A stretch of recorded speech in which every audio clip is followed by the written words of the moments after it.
La niebla de las almas. No sé si estoy listo para recordar aquella noche. Los recuerdos vienen y van como una marea revuelta, y cada vez que cierro los ojos siento como si estuviera de nuevo en aquella embarcación, perdido en el corazón de una niebla tan densa que no parecía real. Éramos una tripulación de 8 hombres, curtidos por el sol y el salitre. Yo era el segundo al mando, el hombre de confianza del capitán Hernández, un viejo lobo de mar que parecía haber vivido más vidas de las que un ser humano debería. Nuestra misión era simple: llevar una carga de suministros a una isla remota en el Pacífico. No era la primera vez que hacíamos esa ruta, pero algo en el ambiente me inquietaba desde el principio. La brisa, normalmente alegre y fresca, tenía un peso extraño, una densidad casi palpable. Pero como cualquier marinero, me tragué el miedo y lo enterré bajo capas de cinismo y trabajo. Fue en la tercera noche de nuestro viaje cuando empezó todo. La niebla nos alcanzó sin previo aviso. Apareció como un muro blanco y denso, como si el océano estuviera exhalando un suspiro helado. Podías ver cómo se deslizaba por la cubierta, envolviéndolo todo en silencio. El ruido del agua golpeando el casco se apagó, y los sonidos familiares del barco parecían absorbidos por aquella sustancia espectral. Al principio, ninguno de nosotros dijo nada. Habíamos navegado en niebla antes, pero esta era diferente, lo sentíamos en el fondo de nuestros huesos. El capitán ordenó reducir la velocidad y seguir el rumbo con cautela, pero a medida que avanzábamos, la niebla se hacía más y más espesa. Las linternas apenas iluminaban más allá de unos metros. Estábamos encerrados en una especie de vacío. Uno de los hombres, Pedro, comenzó a murmurar oraciones bajo su aliento. Lo escuché hablar de almas en pena, de fantasmas de naufragios y de marineros que nunca regresaron a casa. Aunque normalmente me hubiera burlado de esas supersticiones, esa noche no pude evitar sentir que sus palabras tenían sentido. La primera vez que escuchamos las voces fue poco después de la medianoche. Un susurro suave, casi como el roce del viento, se filtró a través de la niebla. Me acerqué al borde de la cubierta, intentando entender de dónde venía ese sonido. Y entonces lo escuché, claramente, mi nombre, pronunciado en un susurro suave y rasgado, como si alguien estuviera a punto de expirar su último aliento. Retrocedí, buscando en la oscuridad cualquier señal de vida, pero no había nada, solo niebla, extendiéndose hasta donde alcanzaba la vista. No fui el único que lo escuchó. Los otros empezaron a murmurar entre ellos, nerviosos. Uno de los marineros, Jorge, afirmó que había escuchado la voz de su madre, muerta hacía ya varios años. Estaba pálido como un cadáver, y sus ojos parecían perdidos en alguna visión terrible. El capitán intentó calmar a la tripulación, pero su propia voz temblaba al ordenar que nadie se apartara de la cubierta. El tiempo perdió su significado en aquella niebla. Podrían haber pasado horas o minutos, todo se fundía en una sensación de eternidad. Fue entonces cuando comenzaron a aparecer los barcos. Primero eran sombras en la distancia, apenas visibles entre la bruma, pero cada vez se acercaban más, revelando sus formas antiguas y desmoronadas. Eran barcos viejos, algunos de ellos de épocas tan antiguas que apenas podíamos reconocer el diseño de sus cascos y velas. Parecían suspendidos en el tiempo, navegando en silencio junto a nosotros, fantasmas de naufragios olvidados. Uno de los barcos pasó tan cerca que pude ver la cubierta, vacía y cubierta de una capa de musgo y algas. Pero no estaba completamente vacío, había figuras, o lo que parecían ser figuras, apenas distinguibles. Eran formas humanas, o al menos lo que quedaba de ellas, retorcidas y fusionadas con la madera del barco, como si se hubieran convertido en parte de la estructura misma. Sus rostros, desfigurados y apagados, parecían observarnos con ojos huecos, acusadores. Esos son los condenados», gritó Pedro, rompiendo el silencio. Su voz resonó como una detonación en la quietud y se perdió rápidamente en la niebla. Intenté calmarlo, pero él estaba fuera de sí. Comenzó a gritar que quería volver, que el mar estaba lleno de almas en pena buscando un cuerpo en el cual regresar. No sé cómo sucedió, pero en un parpadeo, Pedro desapareció. Estábamos todos cerca, en cubierta, y sin embargo, nadie vio exactamente cómo pasó. Solo nos dimos cuenta de su ausencia cuando un chapoteo suave nos alertó de que algo había caído al agua. Lo llamamos, gritamos su nombre, pero no hubo respuesta. Solo escuchamos aquel susurro eterno, como si la niebla misma se estuviera riendo de nosotros. Después de eso, la tensión aumentó.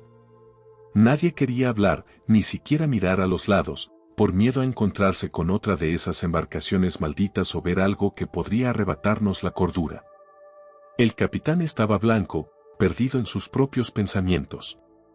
Sus labios se movían sin sonido, como si él también estuviera atrapado en alguna conversación invisible con los fantasmas del mar. Finalmente, cuando pensábamos que no podía ponerse peor, escuchamos un golpe en el casco. Como si algo, o alguien, estuviera golpeando desde el exterior, intentando entrar.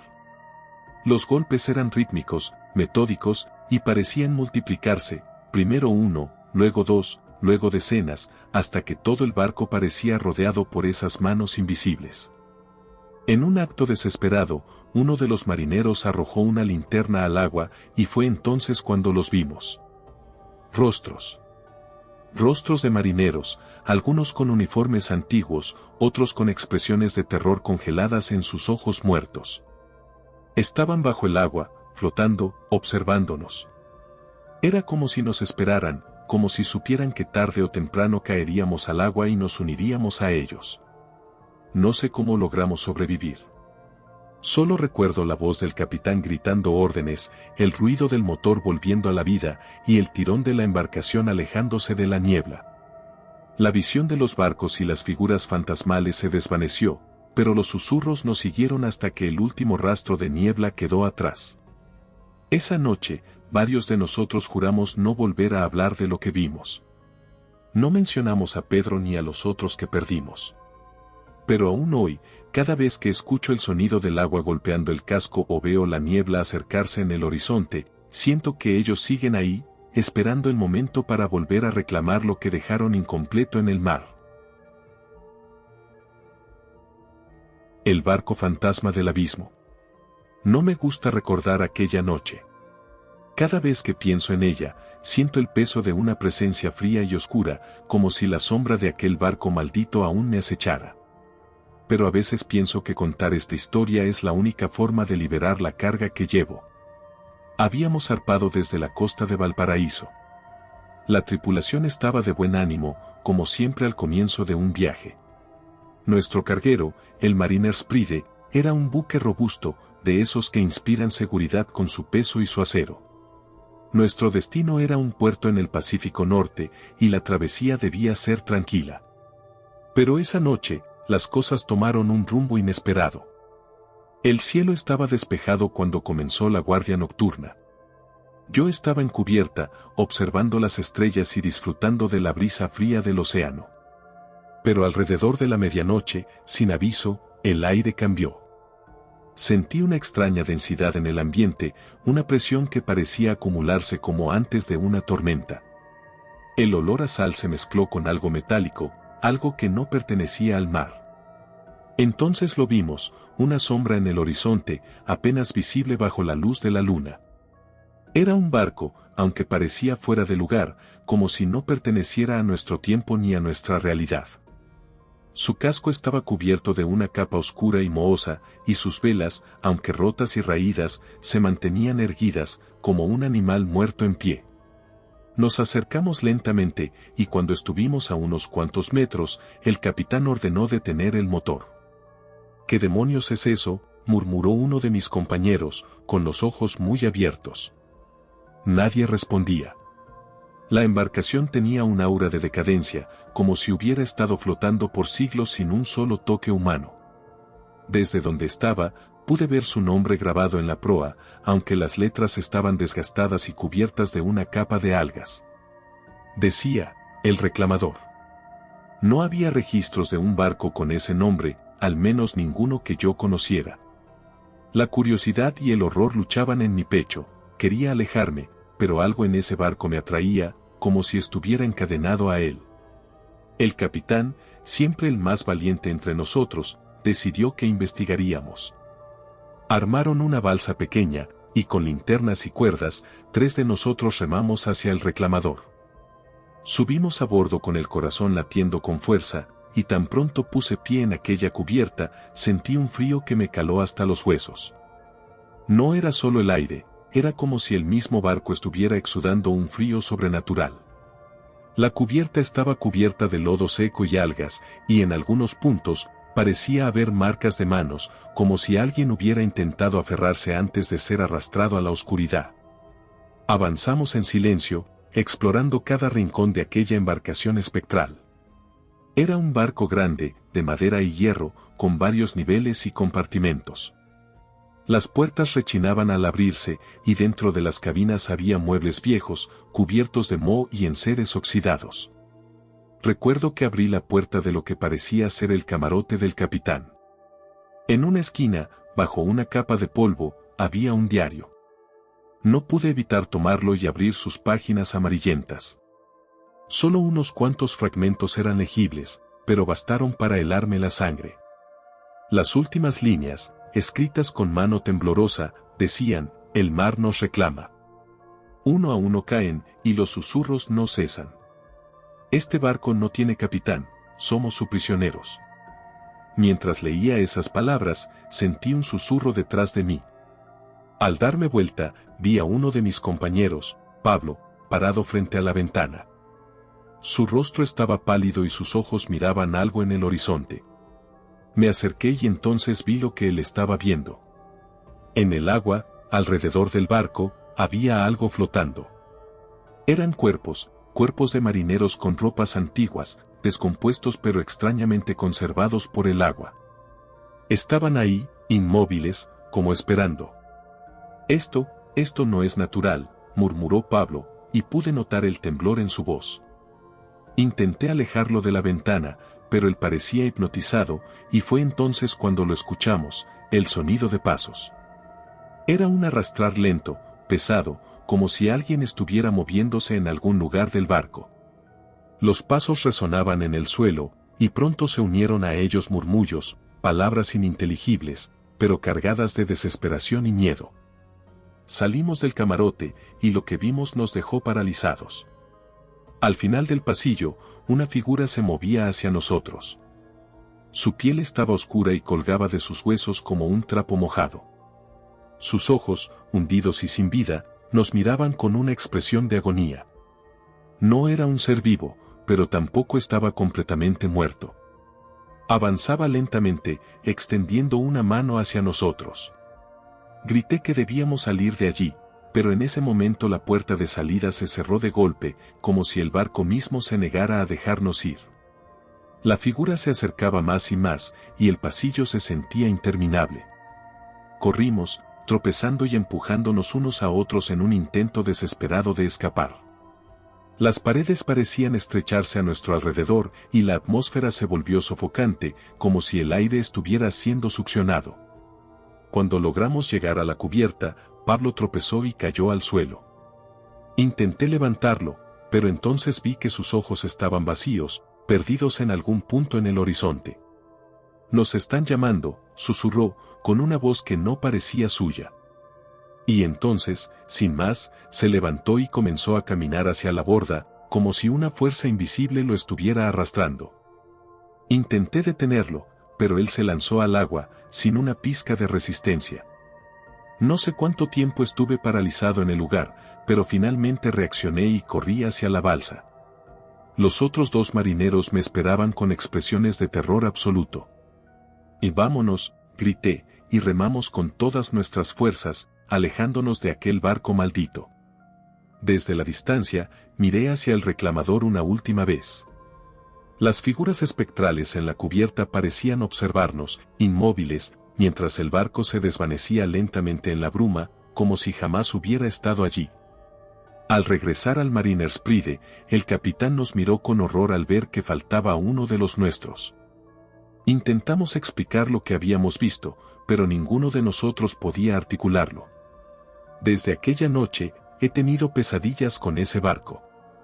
A veces, en los sueños, estoy de nuevo en esa cubierta oscura, y veo a Pablo, caminando hacia la borda, atrapado en una especie de trance. El reclamador sigue ahí, en algún lugar del océano, esperando, llamando a aquellos que se atreven a cruzarse en su camino. Y a veces, cuando el viento sopla de manera extraña o la niebla se hace densa, creo que puedo escuchar los susurros de sus tripulantes, atrapados entre el mundo de los vivos y el de los muertos, condenados a navegar en el abismo para siempre. La maldición de la sirena. No sé en qué momento comenzamos a creer que éramos intocables.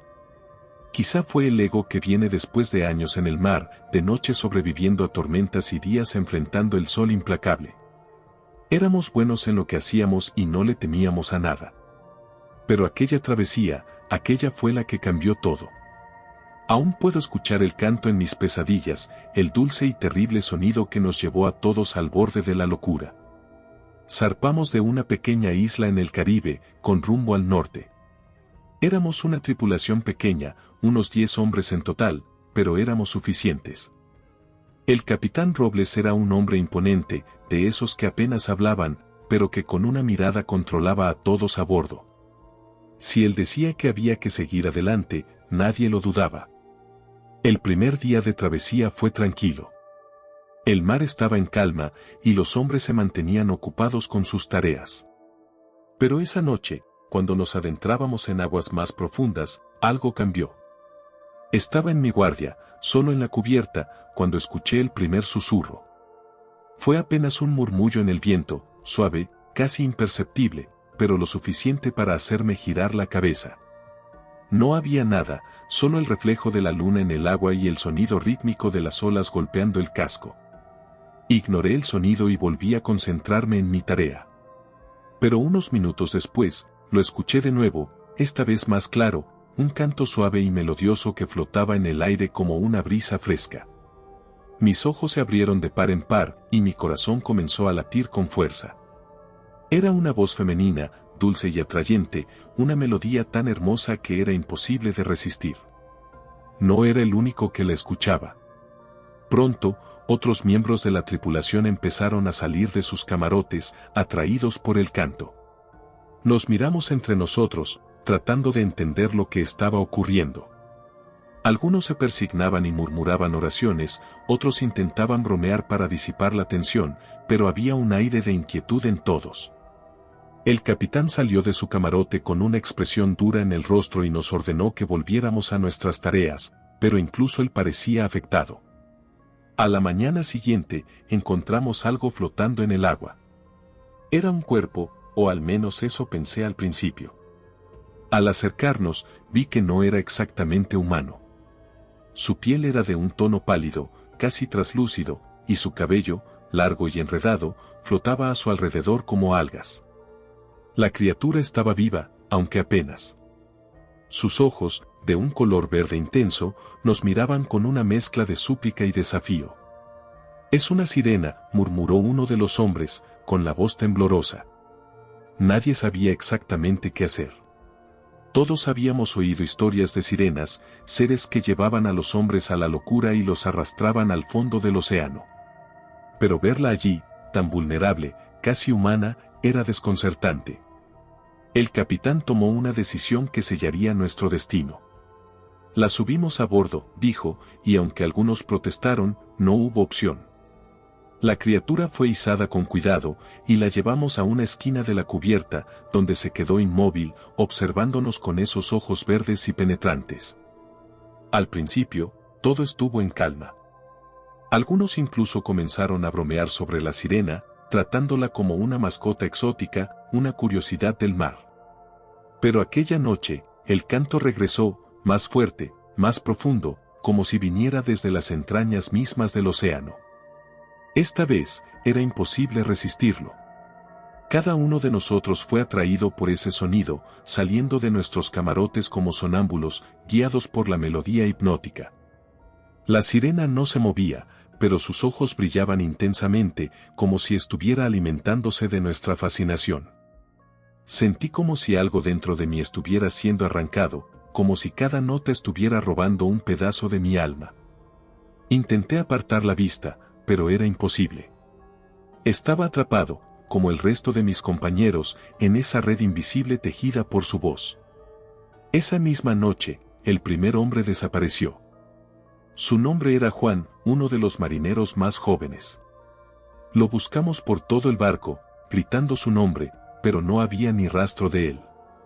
Fue como si el mar se lo hubiera tragado sin dejar señal. El capitán, inquieto pero terco, nos ordenó seguir adelante, convencido de que Juan había caído al agua por accidente. Sin embargo, los días siguientes no fueron diferentes.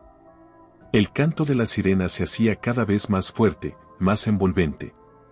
Cada noche, alguno de los hombres desaparecía. La criatura permanecía en la cubierta, sin moverse, pero sus ojos verdes parecían brillar más con cada alma que perdíamos. Intentamos confrontarla, pero cada vez que uno de nosotros se acercaba, su voz se hacía más intensa, llenándonos de un terror paralizante. Una noche, uno de los hombres intentó arrojarla al mar, pero en el último momento, se detuvo, como si algo lo hubiese frenado. No podía despegar la vista de sus ojos, y cuando finalmente retrocedió, cayó de rodillas, murmurando incoherencias. Al día siguiente, él también había desaparecido. No sabía si eran las desapariciones, el cansancio o la desesperación lo que me hacía sentir que estábamos siendo cazados. Cada uno de nosotros comenzó a enloquecer. Algunos hablaban solos, otros reían sin motivo, y otros, simplemente, se sentaban en la cubierta, observando el horizonte con la mirada perdida. Cuando solo quedábamos el capitán y yo, decidí que tenía que hacer algo. No sabía cómo, pero tenía que romper el hechizo. Esa noche, mientras el canto de la sirena resonaba en el aire, me acerqué a ella. El capitán intentó detenerme, pero lo ignoré. Sentía que mi mente estaba al borde del abismo, pero ya no tenía miedo. Me planté frente a la sirena y la miré a los ojos. ¿Qué quieres de nosotros?, grité, pero ella no respondió. En cambio, su voz se hizo más fuerte, más envolvente, hasta que sentí que mi cuerpo se debilitaba. Caí de rodillas, y todo se volvió borroso. La última imagen que recuerdo fue la de sus ojos, verdes y brillantes, como esmeraldas malditas, observándome con una mezcla de tristeza y victoria. Desperté en una isla desierta, sin rastro del barco ni del capitán. Mi ropa estaba empapada y mi cuerpo agotado, pero estaba vivo. No había rastro de mis compañeros, ni del Mariner's Pride, ni de la sirena. Desde aquel día, vagué por el mundo, contando esta historia a cualquiera que quisiera escuchar. Algunos me creen loco, otros piensan que es solo una historia de marineros. Pero yo sé la verdad. Sé que ella sigue allá afuera, esperando, cantando su melodía eterna. Y cada vez que escucho el sonido de las olas o el murmullo del viento en el agua, siento su llamado. Sé que algún día regresaré al mar, y cuando eso suceda, sé que ella estará esperando, lista para terminar lo que comenzó aquella noche en la cubierta de nuestro barco. Las profundidades de Leviatán. No soy un hombre de muchas palabras, y en este punto de mi vida, desearía poder borrar ciertos recuerdos. Pero cada vez que cierro los ojos, el eco de aquellas profundidades me sigue llamando, como si el abismo mismo me susurrara desde lo más oscuro del océano. Fui uno de los pocos que regresó de aquella misión, y a veces, en noches de pesadilla, siento que nunca realmente volví. Esta es la historia de lo que encontramos en las profundidades, y de la criatura que casi nos arrebató la cordura y el alma. Éramos un equipo de investigación submarina, asignado para explorar una región del océano que la comunidad científica llamaba la Fosa del Silencio, un abismo insondable en medio del Pacífico. En los registros, esa zona no contenía vida significativa, solo la vastedad oscura y muda del océano profundo. Nuestra misión era documentar cualquier forma de vida y obtener muestras geológicas de las paredes de la fosa, nada que pareciera demasiado riesgoso. Llevábamos años haciendo esto, y aunque a veces enfrentábamos corrientes impredecibles y una presión abrumadora, nos sentíamos preparados. Nuestra embarcación, el Cetus, era una maravilla tecnológica. Equipado con sistemas de radar avanzados, cámaras de última generación y un pequeño submarino llamado Odiseo que nos permitiría explorar las profundidades. Éramos 5 en el equipo de descenso: el comandante Herrera, quien dirigía la expedición, Torres, nuestro ingeniero, la doctora Echeverría, bióloga marina, el joven Rodríguez, asistente y novato, y yo, el piloto del Odiseo. La noche antes de la inmersión, la doctora Echeverría me confesó que tenía un mal presentimiento. La fosa parecía estar rodeada de un silencio tan absoluto que, según ella, era como si algo estuviera vigilando. Aunque intenté tranquilizarla, también sentía esa tensión en el aire. El agua estaba más oscura y densa de lo que habíamos visto en otras inmersiones, como si todo a nuestro alrededor estuviera cubierto por una sombra. Al día siguiente, iniciamos el descenso. La cabina del Odiseo se iluminó con el resplandor de las pantallas y las luces de los equipos, mientras el océano comenzaba a tragarnos. Los primeros 100 metros fueron rutinarios. La luz del sol se desvaneció rápidamente, y pronto nos rodeó una penumbra azulada y tranquila. Los datos del sonar mostraban formas de vida dispersas, algunos peces, criaturas de caparazón duro, y otras especies adaptadas a la presión del abismo. Pero cuanto más bajábamos, menos vida veíamos. Cuando pasamos los 1000 metros, nos encontramos rodeados por una oscuridad total. Las luces del Odiseo apenas iluminaban el agua a nuestro alrededor, y el silencio era tan profundo que incluso nuestros murmullos se sentían fuera de lugar. Torres se encargaba de registrar cada segundo en su bitácora, anotando detalles sobre la presión y la temperatura. La doctora Echeverría, sin embargo, permanecía en silencio, observando las pantallas con una mezcla de curiosidad y temor. Fue entonces cuando el radar detectó algo extraño. Una forma gigantesca, demasiado grande para ser una roca, pero inmóvil. Parecía estar a unos 500 metros por debajo de nosotros, en el punto más profundo de la fosa. Nadie podía explicar qué era, los datos no coincidían con ninguna formación geológica conocida, ni tampoco con ninguna criatura marina. El comandante Herrera decidió que nos acercaríamos para investigar. A medida que descendíamos, el ambiente se volvía cada vez más denso y pesado. Era como si el agua alrededor del Odiseo estuviera cargada de algo intangible, una energía opresiva que nos envolvía.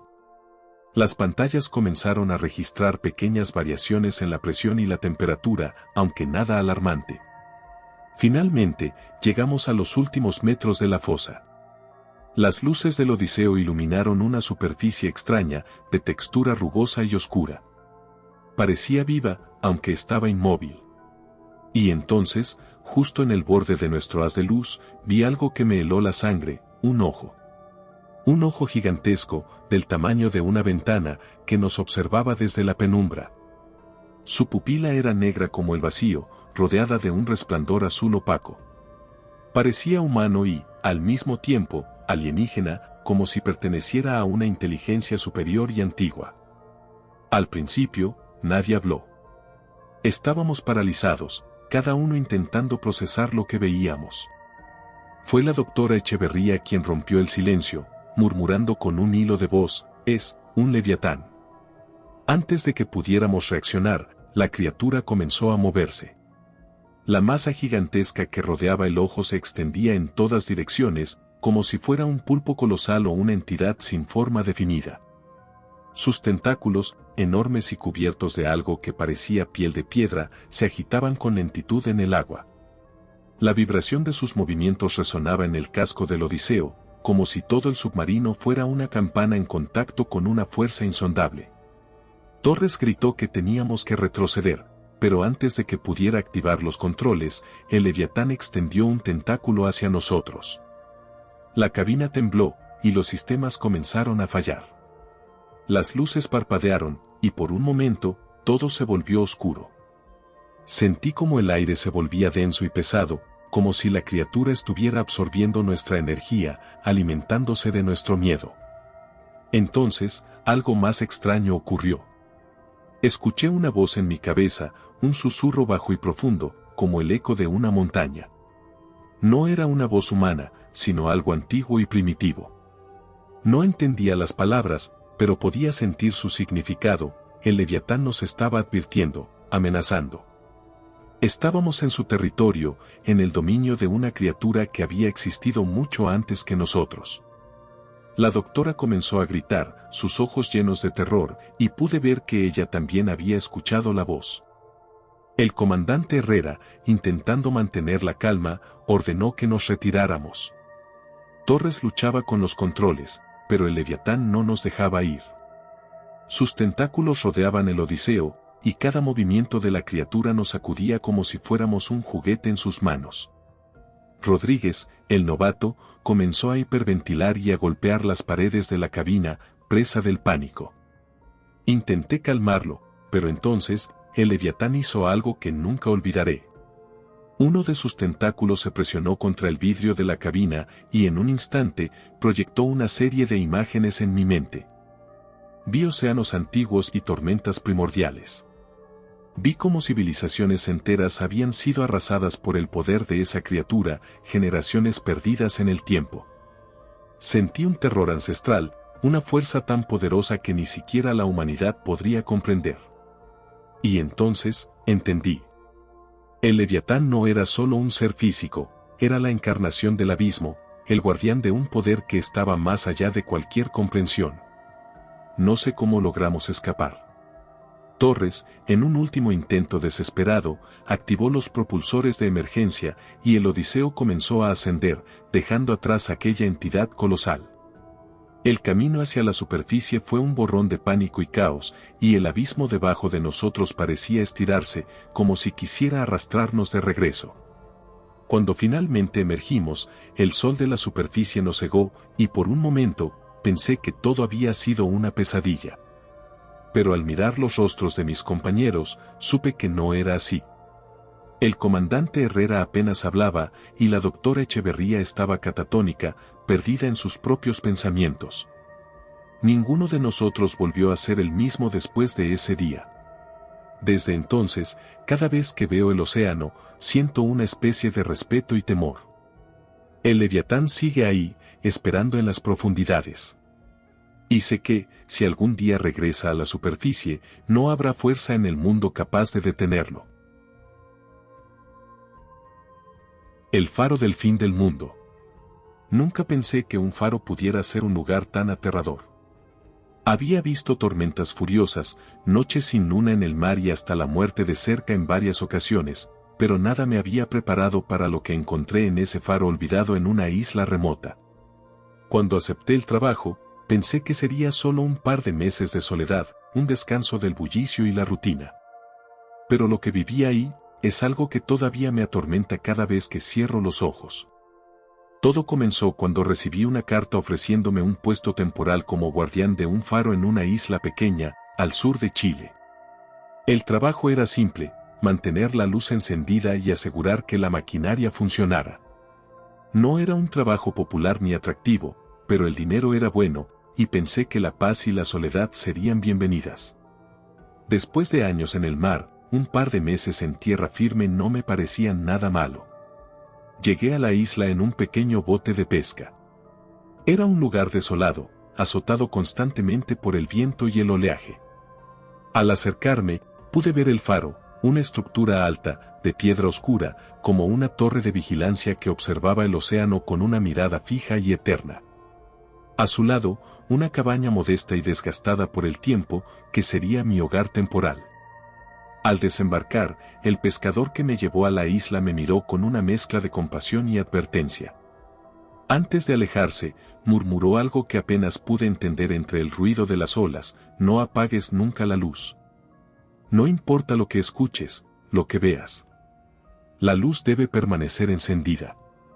No le di mucha importancia a sus palabras en ese momento. Las supersticiones de los isleños no me asustaban, había oído muchas en mis años de marinero. Pero su tono, la intensidad de su mirada, me dejó inquieto mientras lo veía desaparecer en el horizonte. Los primeros días en el faro fueron tranquilos. Me ocupé de la rutina, revisé el aceite, limpié la lente, me aseguré de que todo estuviera en orden. El faro era viejo, pero la maquinaria aún funcionaba con precisión, aunque el lugar en sí estaba envuelto en una atmósfera densa y opresiva. El viento nunca cesaba, y durante la noche, las olas golpeaban la roca con una violencia que parecía casi intencionada, como si el océano intentara derribar el faro. Fue en mi primera semana cuando comenzaron los ruidos. Estaba en la cabaña, intentando conciliar el sueño, cuando escuché algo que me heló la sangre, pasos, lentos y pesados, resonando en el pasillo del faro. Me levanté, encendí una linterna y me acerqué con cautela. No había nadie. Revisé cada rincón, pero el faro estaba vacío, solo el eco de mi respiración y el rugido lejano del mar. A partir de esa noche, los ruidos se volvieron más frecuentes. Cada noche, escuchaba los pasos, y a veces, un susurro, apenas audible, como si alguien hablara en un idioma antiguo, un murmullo que parecía provenir de las paredes mismas. Intenté ignorarlo, convencido de que era producto de la soledad y la sugestión. Pero algo en el ambiente cambiaba cada vez que los escuchaba, la temperatura bajaba, y el aire se volvía tan denso que costaba respirar. Una noche, mientras realizaba mi ronda habitual, noté algo extraño en la lente del faro.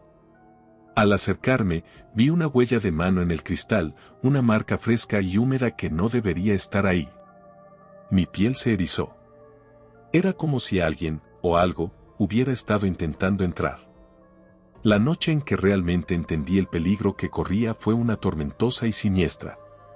El viento golpeaba con una furia descontrolada, y las olas alcanzaban alturas que jamás había visto. Estaba revisando la luz cuando escuché un grito desgarrador, proveniente de la base del faro. Salí corriendo, convencido de que alguien había llegado a la isla y estaba en peligro, pero cuando llegué a la puerta, solo vi el vacío oscuro de la noche y el océano embravecido. Y entonces lo vi. A lo lejos, apenas visible en la penumbra, había una figura, una sombra humana que se movía entre las rocas al pie del faro. Corrí hacia ella, gritando, pero cuanto más me acercaba, más se desvanecía, como si estuviera hecha de niebla. La sombra me observaba desde la distancia, inmóvil, y aunque no podía ver su rostro, sentía una mirada intensa, casi dolorosa, clavada en mí. Regresé al faro, temblando, y aseguré todas las puertas y ventanas. Esa noche, la figura permaneció afuera, rondando la base de la torre, como si estuviera esperando algo, tal vez a que apagara la luz. Pero recordé las palabras del pescador y me mantuve firme. La luz debía permanecer encendida. Pasaron los días, y cada noche, la sombra volvía. A veces estaba en las rocas, otras veces la veía desde la ventana de mi cabaña, quieta, observando. No sé cómo, pero sentía que aquella figura estaba ligada al faro, como si fuera su guardián o su prisionero, esperando algún momento que solo ella conocía. Una noche, sin embargo, la figura desapareció. No volví a verla en las rocas ni rondando el faro. Me atreví a relajarme un poco, pensando que quizá el tormento había terminado. Pero esa calma fue breve. Esa misma noche, mientras dormía, sentí un peso en el pecho, como si alguien estuviera presionándome con fuerza. Abrí los ojos y ahí estaba, la figura, inclinada sobre mí, sus ojos oscuros y vacíos fijos en los míos. No dijo nada, pero su presencia transmitía un odio profundo, un rencor que me heló hasta los huesos. Intenté moverme, gritar, pero estaba paralizado.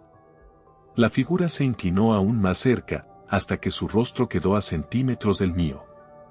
En ese momento, sentí una voz, no en mis oídos, sino en mi mente.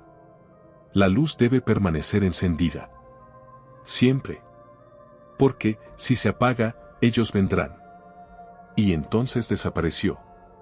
Desde esa noche, nunca más volví a ver la sombra, pero su advertencia me persiguió.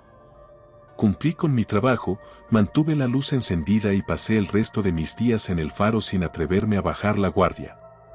Sabía que esa entidad, quienquiera o lo que fuera, era solo la primera línea de defensa, y que algo mucho peor acechaba en la oscuridad, esperando una oportunidad para liberarse.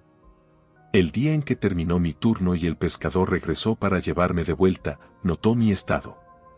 No era el mismo hombre que había llegado. Me miró con comprensión y solo dijo, «Ahora entiendes». Regresé al continente, pero una parte de mí nunca dejó ese faro. A veces, cuando las luces parpadean o escucho el rugido del mar, me detengo y recuerdo esa figura, la advertencia que me dejó y la oscuridad que, estoy seguro, aún ronda aquel faro solitario. Si te han gustado estas historias y quieres sumergirte en más relatos escalofriantes, no olvides suscribirte al canal y activar la campanita de notificaciones. De esta manera, serás el primero en enterarte de nuestros próximos videos llenos de misterio y terror. Gracias por acompañarnos en esta aventura y nos vemos en la próxima historia.